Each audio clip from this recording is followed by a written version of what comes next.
Your sister deserved the bonus. She's the successful one. My mom smirked. Ever feel like you're the invisible workhorse of your family? This is my story of being used and finally breaking free. Do you know what unconditional support means? I used to think I did. I thought it meant family sticks together, no matter what, without keeping score or comparing who's achieved what.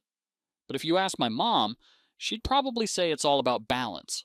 That was her favorite word, her go-to excuse whenever I dared to question why I was always the one footing the bills, fixing things around the house, or bailing them out of whatever financial crisis popped up. It all balances out, she'd insist, as if my side of the scale wasn't already overflowing with overdue notices and payment requests.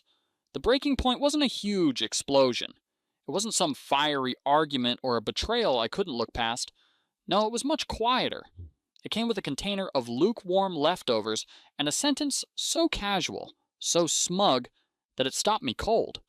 Your sister deserved the bonus. She's the successful one, my mom said, standing over the kitchen sink like she was gracing me with her wisdom. She tossed a fork into the drying rack and handed me the plastic container like a consolation prize. Take this home. It's the chicken from Thursday. The bonus she was talking about? My annual work bonus. The same one that had quietly disappeared into their rent account last year, just to help out this once. I never made a fuss, never asked for it back, never even mentioned that I had to put off my car repairs to make it happen. So, when I overheard my sister, Mia, bragging a week earlier about the surprise weekend trip our mom had gifted her, right after my bonus landed in their account, I just kept my mouth shut and connected the dots. My sister, Mia, is 26, recently got her master's degree, and to hear my mom tell it, you'd think Mia invented oxygen. Mia was the golden child. She was pretty, charming, brilliant at every school presentation, and an absolute disaster with money. But no matter what financial hole she dug herself into, Mom and Dad always had a reason to rescue her. Credit card maxed? She's building credit. Parking tickets piling up? The city's so unfair. Lost another job? It's the economy, not her. Meanwhile, I've held the same job for 6 years, paid my way through college, never missed a payment on anything, and still somehow ended up being treated like the family's walking ATM. They didn't even ask anymore. They just expected. I sat at the kitchen table that evening, the food container sweating condensation onto the wood. Mom hummed to herself, wiping down the counter as if nothing important had been said, as if she hadn't just made it crystal clear that Mia was the real jewel, and I was just the guy you call when the power bill's late. Then she added, without even looking at me, "Oh, I told the landlord the rent would be a little late this month, but we'll have it by Friday, okay? Mia's still waiting on that freelancing check." I blinked. What? She turned and smiled like I'd just asked her if water was wet.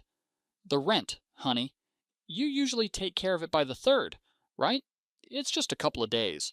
Mia's trying, you know. She needs a little grace. Something inside me just folded. I didn't yell. I didn't even argue. I just nodded once and stood up, carrying the container of leftovers like it was something fragile. Then she can handle your rent too, I said quietly. Mom paused, mid-wipe. What do you mean? I smiled politely. Exactly what it sounds like. That night, I opened my laptop, logged into every account I had access to, and started making changes. The rent account I'd been topping off each month? Gone. Auto payments for utilities in their names? Canceled. Grocery budget transfers? Stopped. I even pulled back the emergency savings I'd set up under my own name for them, the one they never asked about, but always seemed to know existed. They didn't notice immediately. Mom texted me 2 days later. Can you send the rent early this time? Mia's got a lot on her plate. I didn't reply. That Friday, I got a voicemail from my dad, who rarely called unless it was about handling something important. His voice was tight, clipped. Hey, the landlord stopped by, said the rent bounced. Thought you were taking care of it. Call me. Still, I said nothing. The next day, I got a group text, one of those desperate family blasts when something's gone wrong. Ryan, can you please explain what's going on with the rent? We don't understand why it didn't go through. I just stared at it for a while. I thought about replying, typing out everything I'd kept bottled up. The months of quiet resentment, the blatant favoritism, the expectation that I'd carry everyone while being treated like I didn't matter. But I didn't want to debate. I didn't want apologies that would only last until the next time they needed something. I wanted silence. Said I muted the group chat. Then I went out and bought myself the noise-canceling headphones I'd been putting off for months. It wasn't until Monday evening that the full fallout hit. I was in the middle of a meeting when I noticed my phone vibrating nonstop. 6 missed calls from Mom, 3 from Dad, 1 from Mia, then a text from the landlord himself. Your parents said you handle the rent. Just need clarification before we proceed with next steps. That one I responded to. I kept it simple. I don't pay for that unit anymore. Please contact the listed tenants directly. Thanks. Apparently, next steps meant a notice taped to the front door because that night I got a blurry photo from Mia. Her message just said, "What the heck is this?" Still, I said nothing. The calls kept coming. Mom left a voicemail where she sounded more confused than angry. "Sweetheart, what's going on? You can't just stop helping. We had a system." Yeah, a system where I was the ATM, and they were the entitled customers tapping the screen harder when the funds didn't come fast enough. By Wednesday, the messages changed tone. Less confusion, more panic. Mia messaged me directly. "You're ruining everything. If we get evicted, it's on you." That made me laugh. Actually laugh. Sitting alone at my kitchen table, reheating the same chicken leftovers they handed me like a prize for being the family meal. And then Thursday came. That's when I saw it. My dad pacing in the front yard of their duplex, talking to the landlord. My mom came out in her robe, holding her phone up to her ear, scanning the street, probably hoping to catch me walking by like this was just some sitcom misunderstanding that could be fixed with a hug and a fresh guilt trip. I stayed in my car across the street, watching from behind tinted windows. I wasn't hiding. I just didn't feel like being dragged back into a play I didn't audition for. That's when Mia walked out barefoot, holding a notice in her hand, one with bright red lettering that even from across the street looked damning. I didn't get out. I didn't wave. I didn't even start the engine. I just watched as Mia threw the paper down and started yelling, pointing at Mom, who started yelling right back. My dad tried to calm them down, but you could tell it wasn't working. The system had crashed, and for the first time in years, I didn't feel responsible. I just sat there, quiet, still, and let the chaos unfold without me. By the following Monday, the silence was eerie. No more frantic texts, no new voicemails, not even a passive-aggressive meme from Mia. I knew my family well enough to realize it wasn't because they'd calmed down. It was strategy. They were regrouping. And sure enough, that evening, my mom called from a different number. She used my aunt's phone, clearly hoping I'd pick up. I didn't, but I let the voicemail play out, and this time the guilt was dripping through every word like syrup. "Hi, honey. I just wanted to talk. This has all gone too far. We're family. Family doesn't give up on each other. Your sister is going through a really hard time, and I'm just doing my best to keep everyone together. I know you've been feeling unappreciated lately, and I'm sorry if anything I said made you feel like you didn't matter, but this isn't the way to handle it. Just call me back, okay?" I played it twice, once with frustration, the second time with pity, because that was the closest thing to an apology I'd ever get from her, and "I'm sorry if" sandwiched in between excuses and veiled manipulation. But she was wrong about one thing. I hadn't given up on my family. They just never really let me be part of it. Not unless it involved opening my wallet or fixing something Mia broke. Growing up, there was this unspoken rule in our house. Mia was the heart, and I was the hands. She got the praise, the photo albums, the spotlight.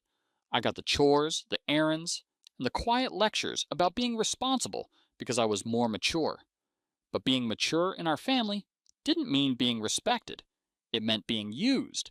I had stayed silent for years, brushing it off as just how things are.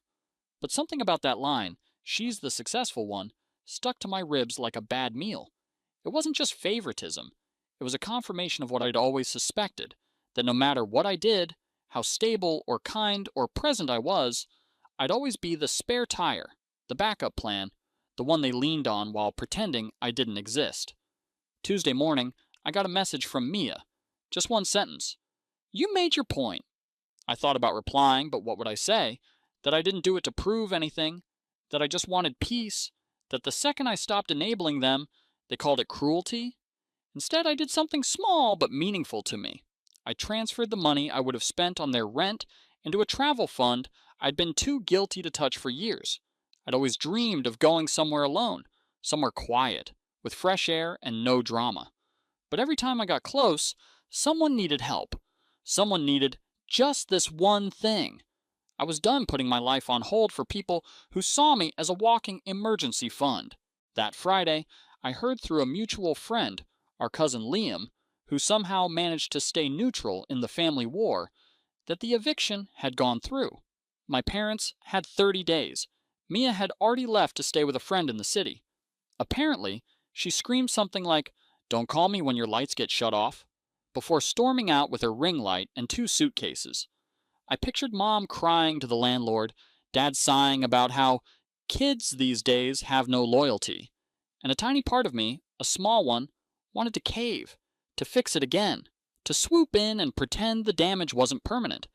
But then I remembered the look on my mom's face when she handed me those leftovers. That smug little smirk, that quiet dismissal. She's the successful one. I booked a trip that night, a week-long getaway to Iceland of all places. It was something I'd saved on Pinterest years ago, back when I still believed I'd eventually have the time and space for myself. I finally did. I left the next weekend. I didn't tell anyone. I just packed, left a note for my apartment manager, and got on the plane. I can't describe the feeling of standing alone near a thundering waterfall, watching the mist rise, and knowing that for once, no one could reach me. No emergencies, no guilt, no Mia, just me, the cold wind, and the quiet. When I landed back home, my voicemail was full again. My mom had called 13 times. Dad, 6. Mia, just once. I didn't listen to any of them.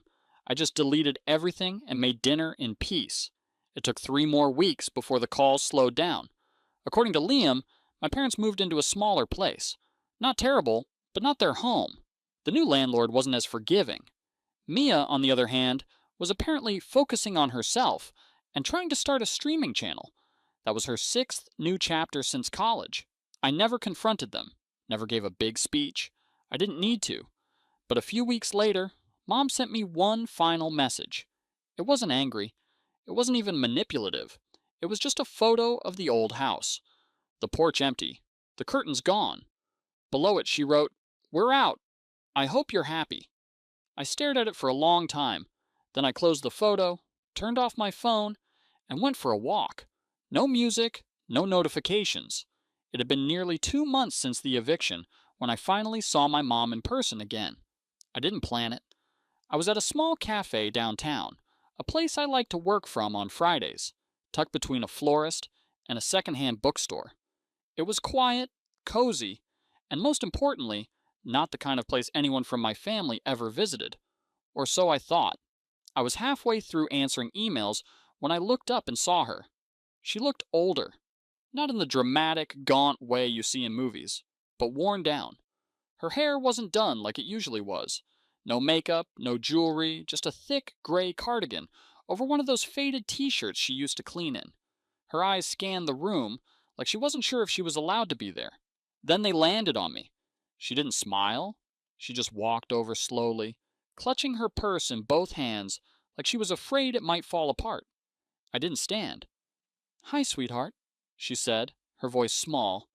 I blinked, quietly closed my laptop, and leaned back in my chair. "Did you come here on purpose?"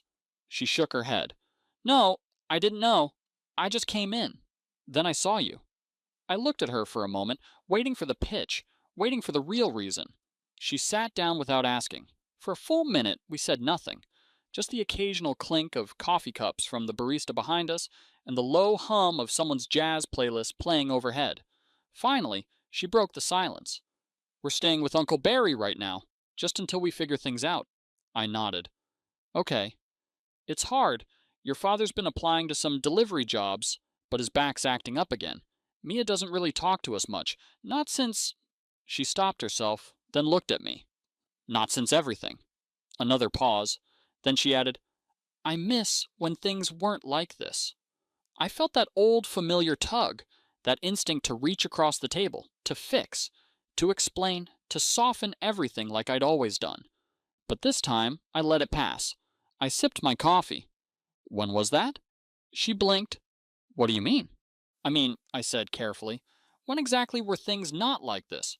When I was 16 and working 2 shifts on weekends while Mia borrowed money from your purse and skipped class? Or when I paid your rent 3 months in a row without a thank you, and you bought her that new tablet the same week? Her face went blank for a second. I watched it happen. The moment she realized I hadn't just snapped recently, that this had been building for years. I didn't mean to make you feel invisible, she said quietly. I thought you didn't need as much. You were always so capable. You didn't complain. That's not the same thing as being okay. She nodded, then looked away. I know. We sat in silence again. This time, it wasn't angry. It wasn't tense. It was just tired. Eventually, she pulled something out of her bag, a small envelope. It looked wrinkled, like it had been carried around for a while. She slid it across the table. What's this? I asked. She didn't answer immediately. It's not money. We don't have any right now. It's just a letter. I wrote it when we first got to Barry's. Didn't know if I'd ever give it to you. I didn't open it. I just nodded, placed it next to my cup, and leaned back. She stood up slowly. You probably don't want to hear this right now, but I really am proud of you, Ryan. I just wish I had shown it when it mattered. I didn't respond. She took a few steps away, then stopped. You were always the strongest of us. I'm sorry we mistook that for invincibility. Then she left. I sat there for a while, just staring at the envelope. I didn't open it right away. I wasn't ready. And honestly, I wasn't sure if I ever would be. But I didn't throw it away either. I finished my coffee, reopened my laptop, and got back to work. Life didn't suddenly click into place. I wasn't magically healed or free from the tangled mess that is family history, but something had shifted. The guilt was quieter. The air was clearer. And for once, I didn't feel like I owed anyone anything. I didn't open the letter that day. In fact, it sat on my desk for nearly a week untouched. I'd glance at it between tasks, sometimes pick it up, turn it over, but never unfold it. Not because I was afraid of what it said, but because I already knew what it would say.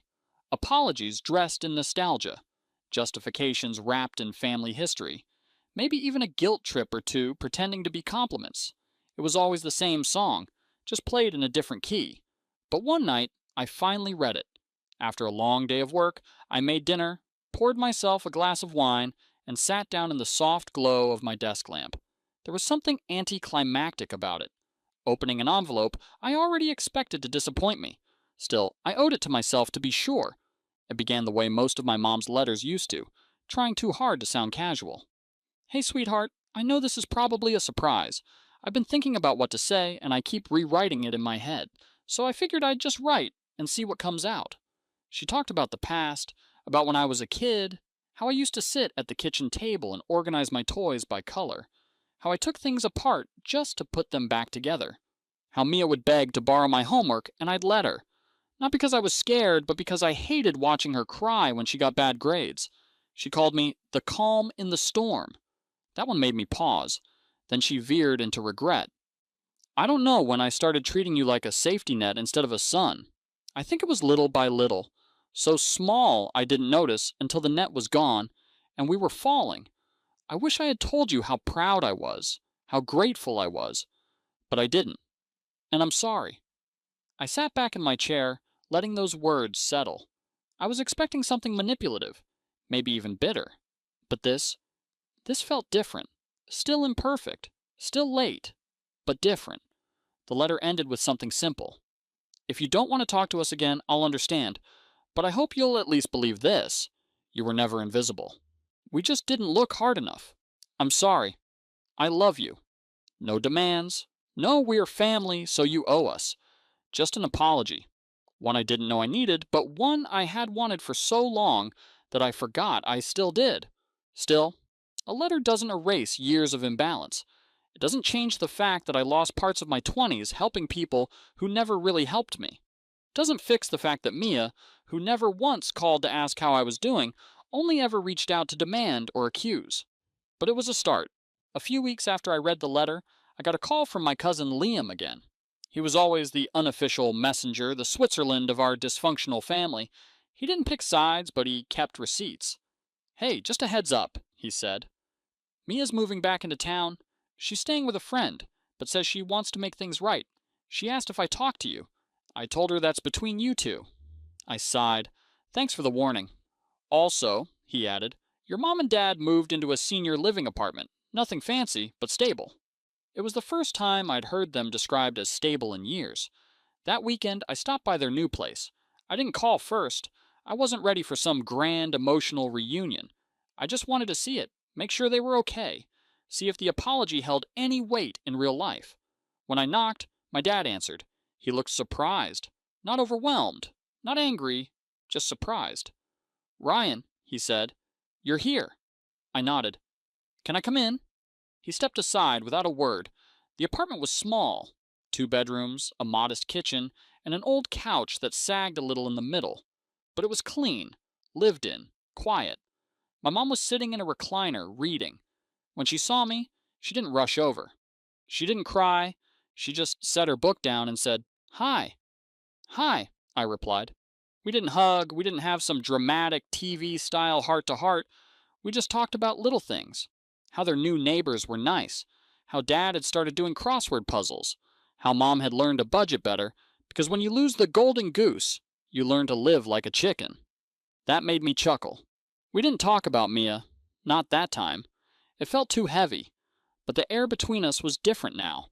Not fixed, but no longer strained to the point of snapping. There was room for something new. And so I visited a second time. Then a third. Once I even brought groceries. Not because they asked, but because I wanted to. There's a difference. A choice. Eventually, Mia called. I didn't answer.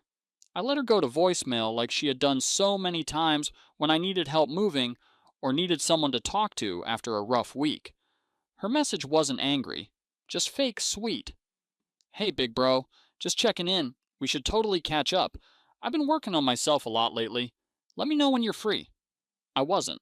I didn't call back. That's the thing. Forgiveness doesn't mean forgetting. It doesn't mean returning to the same place and pretending it's a fresh start. Sometimes it means building something entirely new and choosing who's allowed to visit. Over the next few months, my parents never asked for money, never implied I owed them. They started to understand boundaries, real ones. We still weren't close in the way some families are, but there was a peace to it now, and I was no longer drowning under expectations. I used that travel fund. I'd started to take a solo trip every year. Iceland first, then Portugal, then Kyoto. Places I had always dreamed of, but never felt allowed to explore. I started taking photos again, something I'd given up when life got too heavy. Eventually, I sold a few prints, even opened an online shop. Nothing massive, just mine. And as for Mia, she kept her distance. She sent a few texts every now and then. Once she wrote, "I get it. You're done, but I hope one day you won't be." I didn't reply. Some doors don't need to be slammed. They just stay closed. One afternoon, a year after everything blew up, I sat with my mom at that same little cafe, the one where she found me by accident. We were sipping coffee, watching the rain, when she said quietly, I used to think your sister was the one who'd take care of us when we got old." I didn't respond right away. "But you were always the one holding everything together," she continued. "I just didn't realize it until I dropped everything on you." I glanced at her. "I wasn't the glue, Mom. I was the tape. Temporary, replaceable." She nodded slowly. "Not anymore." And that was it. No tears, no promises, just truth. And it took nearly 3 decades. But I finally learned the difference between helping and enabling, between love and obligation, between family and burden. And in the end, I didn't burn bridges. I just stopped carrying them. This story is about finding your peace. If you've ever felt like the family workhorse, hit that like button and share your experience in the comments. And be sure to check out our Family Feuds playlist for more jaw-dropping stories.